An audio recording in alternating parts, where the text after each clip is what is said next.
12,000 years ago, on a freezing plain in what is now Wyoming, a group of hunters sat around a fire after a long day of chasing mammoths. And instead of just eating and sleeping, they were gambling. Yes, gambling, with dice made from bone. Before writing existed, before farming existed, before the pyramids, before Stonehenge, before almost anything you learned about in school, humans were already rolling dice and betting on the outcome. Stay till the end, because the last part of this video is going to completely change how you think about ancient humans. You'll walk away realizing that something you probably do this week, playing a game, taking a risk, betting on a coin flip, connects you directly to people who lived during the Ice Age. So let's start with the big question. What is the oldest game in the world? For a long time, historians thought they knew the answer. They thought games were invented in places like Egypt or Mesopotamia, alongside writing and cities and kings. Board games, dice, playing pieces, all supposedly part of civilization. But that story just got blown wide open. Picture this. It's the end of the last ice age. Woolly mammoths still roam parts of North America. There are no cities, no farms, no metal tools, just small bands of hunter-gatherers moving with the seasons, following herds, surviving day to day in one of the harshest environments humans have ever lived in. Life is brutal. Every single day is about food, water, shelter, and staying alive. You would think there's no time for anything else. No time for fun. But archaeologists digging through ancient campsites in Wyoming found something strange. Small, flat pieces of bone, smoothed down from being handled again and again, carefully shaped, marked on one side, left blank on the other. At first, these little bone pieces didn't look like much, but when researchers studied them closely, they realized these weren't scraps or tools. They were dice. And not just a few of them. Archaeologists eventually identified over 500 of these bone pieces from more than 50 ancient sites, spread across a huge stretch of the American West. Some of these dice were only a couple thousand years old. Others were older, much older. The oldest ones dated back roughly 12,000 years, all the way to the late Pleistocene, the tail end of the Ice Age itself. Now here's where it gets wild. Before this discovery, historians believed the oldest dice in the world came from Mesopotamia in the Middle East, dating back about 5,500 years. That was the accepted timeline for thousands of years of human history books. But these bone dice from Wyoming are roughly 12,000 years old. That pushes the invention of dice back by about 6,000 years. 6,000 years, just erased from the old timeline in one discovery. Let that sink in for a second. 6,000 years is longer than the entire span of recorded human history. It's longer than the time between the first pyramid and today. And somehow, humans were already inventing games of chance that far back, using nothing but animal bone and their own imagination. So what did these ancient dice actually look like? Don't picture a cube with dots on it, like the dice you'd find in a board game today. These were nothing like that. They were flat, oval, or rectangular pieces of bone, small enough to hold in your hand. Each one had exactly two sides, marked differently from each other, maybe by color, texture, or a carved design. Researchers call them binary lots. In other words, imagine flipping a coin, heads or tails.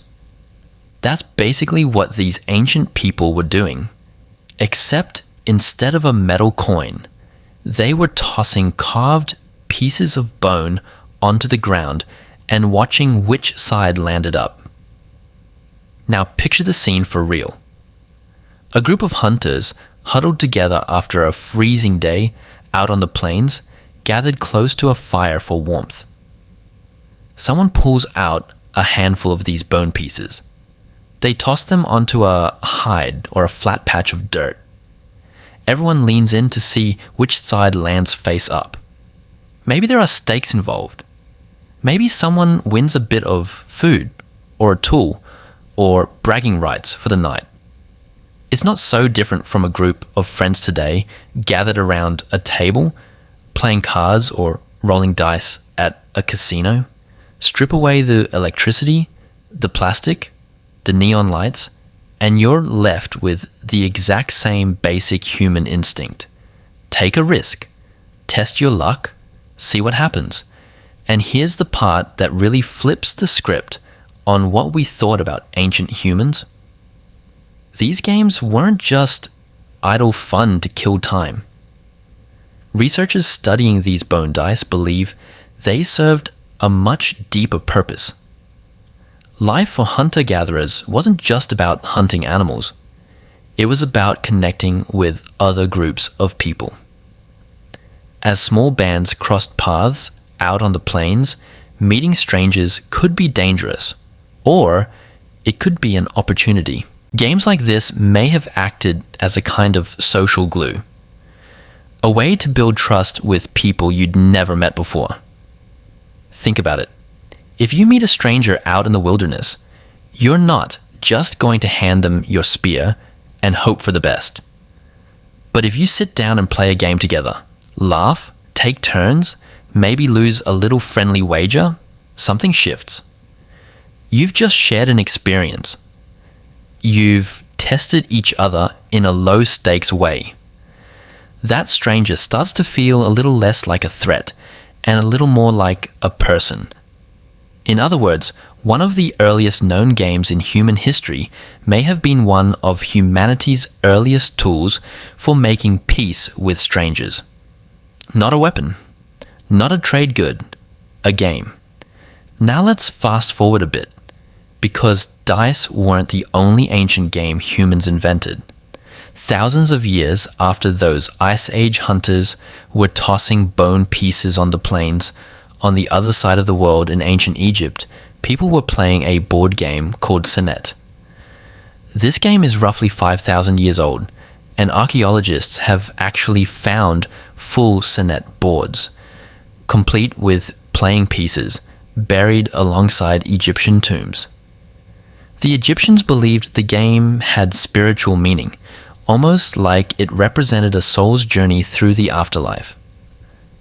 To move your pieces across the board, players tossed flat throw sticks, which worked a lot like those old binary dice. One side up, you move one way. Other side up, something else happens. Around the same era, in ancient Mesopotamia, people were playing something called the Royal Game of Ur, a race-style board game complete with its own dice and its own set of rules, so well preserved that modern historians can still play it exactly the way it was played thousands of years ago. So here's the truth. Ancient humans weren't just surviving.